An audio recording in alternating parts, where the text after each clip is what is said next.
নমস্কার, আমাদের কৃষ্ণা টক্স বাংলা চ্যানেলে আপনাদের স্বাগতম।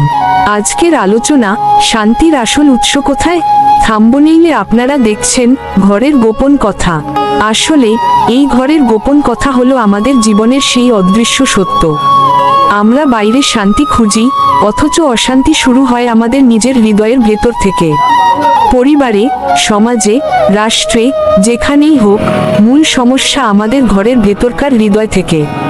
এবং এই অশান্তির আসল কারণ হলো আমরা ভগবান শ্রীকৃষ্ণকে ভুলে গেছি।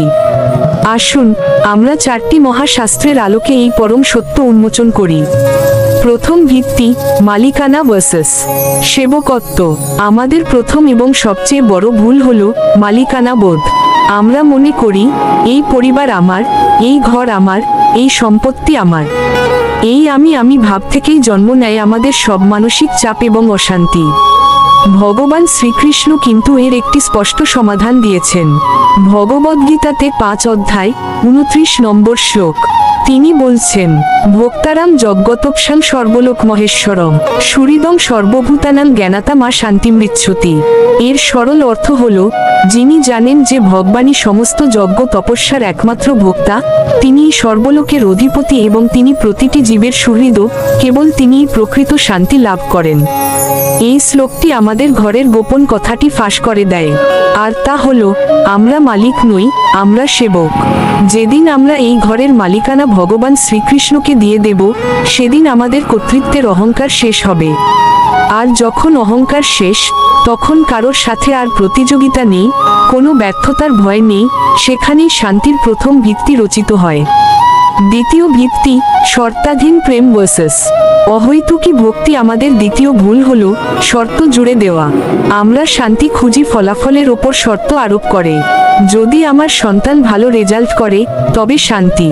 যদি আমার সঙ্গী আমার কথা শোনে, তবে শান্তি। শর্তাধীন শান্তি হলো একটি অস্থায়ী মিথ্যা। কিন্তু শাস্ত্রে বলা হয়েছে, ভক্তি হবে নিঃশর্ত। শ্রীমদ্ভাগবতের প্রথম স্কন্ধ 2 অধ্যায় 6 শ্লোক বলা হয়েছে, শৈব হি পরম ধর্ম যত ভক্তির খোঁজে অহৈতুক্য প্রতিহতা যা আত্মা সুপ্রসিদতি। এখানে বলা হচ্ছে, যখন অহেতুক কোনো কারণ ছাড়া ও অবিচ্ছিন্ন যা থেমে যায় না, সেটা হলো ভক্তি। ভগবানের প্রতি ভগবানের উদ্দেশ্যে যখন এটা সমর্পণ করা হয়, তখনই আত্মা প্রকৃত শান্তি লাভ করে। বিশ্লেষণ, এটি আমাদের ঘরের ভেতরের গোপন সমস্যার সমাধান। আপনার ঘরের সব কাজ, রান্না, চাকরি, সেবা, যখন আপনি ভগবানের প্রতি ভালোবাসার অংশ হিসেবে করবেন, তখন সেই কাজের ফলাফলের চিন্তা আপনার মন থেকে চলে যাবে। ফলের প্রতি আসক্তিই আমাদের অশান্ত করে। নিঃস্বার্থ ভক্তি আমাদের এই আসক্তি থেকে মুক্তি দেয়। তাই নিঃস্বার্থ সেবা এবং ভালোবাসা, এটাই হলো আমাদের ঘরের তৃতীয় ভিত্তি, শান্তির আসল স্থান, হৃদয়ের বিস্তার। অনেকেই মনে করেন, শান্তি পেতে হলে সংসার ত্যাগ করে নির্জনে বা পাহাড়ে যেতে হবে। কিন্তু শান্তি কোনো নির্দিষ্ট ভৌগোলিক স্থান নয়, এটি হলো একটি চেতনা। যজুর্বেদে 34 অধ্যায় 37 নম্বর শ্লোক অত্যন্ত সরলভাবে বলা হয়েছে, শান্তি মিত শান্তি মিত শান্তি। অর্থাৎ শান্তি বাইরে কোথাও নেই, ভগবদ্চেতনা জাগলেই শান্তি সর্বত্র ছড়িয়ে পড়ে। বিশ্লেষণ, এটি একটি গভীর বিষয়। একটি উদাহরণ দেই, ধরুন আমাদের পরিবার একটি বাদ্যযন্ত্র। যদি প্রতিটি সদস্য নিজের ইচ্ছেমতো বাজে, তবে তা হবে কোলাহল। কিন্তু যদি সবাই ভগবান শ্রীকৃষ্ণকে কেন্দ্র করে এক তাল ও এক সুরে বাজে, তখন তা হয়ে ওঠে একটি সুরেলা সঙ্গীত। আমাদের জীবনও তাই। যখন ভগবান কেন্দ্র, তখন আমাদের হৃদয়ের চেতনা প্রসারিত হয়। আমাদের ছোট ছোট স্বার্থগুলি বড় পারিবারিক প্রেমে পরিণত হয়।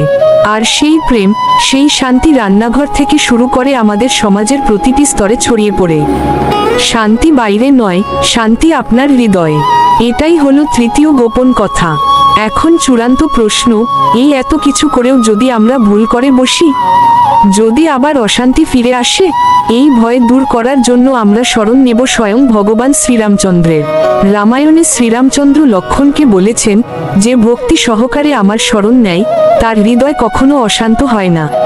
এবং মহাভারতের শান্তি পর্বে ভীষ্ম পিতামহ বলেছেন, যত্র ধর্ম সনাতন, যত্র সত্যম অব্যম, যত্র হরির্ভস্তত্র শান্তির নিঃসন্দেহ বসতি। অর্থাৎ যেখানে ধর্ম, কর্তব্য, সত্য, অব্যয় আর ভগবান হরি শ্রীকৃষ্ণ অভ্যাসগতভাবে বিরাজ করেন, সেখানেই শান্তি নিঃসন্দেহে বসতি স্থাপন করে। ফাইনাল বার্তা, তাহলে আমাদের এই ঘরের গোপন কথাটি এখন প্রকাশিত হলো। আমরা নিজের মালিকানা ছেড়ে দিয়ে নিঃশর্ত ভক্তি সহকারে সত্য ও ধর্মকে মেনে যখন ভগবান শ্রীকৃষ্ণের শরণ নিই, তখন আমাদের ঘরটি স্বয়ং রাধাকৃষ্ণের লীলাক্ষেত্র হয়ে ওঠে। শান্তি বাইরে কোথাও নেই। শান্তির আসল উৎস ভগবান শ্রীকৃষ্ণ এবং তার প্রতি আপনার অহেতুক ভক্তি। আসুন আমরা সবাই এই পরম সত্য জেনে নিজেদের জীবনে শান্তিকে স্বাগত জানাই। এই শান্তির বার্তাটি যদি আপনার ভালো লেগে থাকে, তবে দয়া করে একটি লাইক এবং কমেন্টস করে আপনার ভাবনা জানান। আর এই জ্ঞান সবার কাছে পৌঁছে দিতে বন্ধুদের কাছে শেয়ার করতে পারেন। পাশাপাশি প্রতিদিন রাত 8টার পরে ধর্মভিত্তিক মজার আলোচনা শুনতে চ্যানেলটিকে সাবস্ক্রাইব করতে একদমই ভুলবেন না। ধন্যবাদ।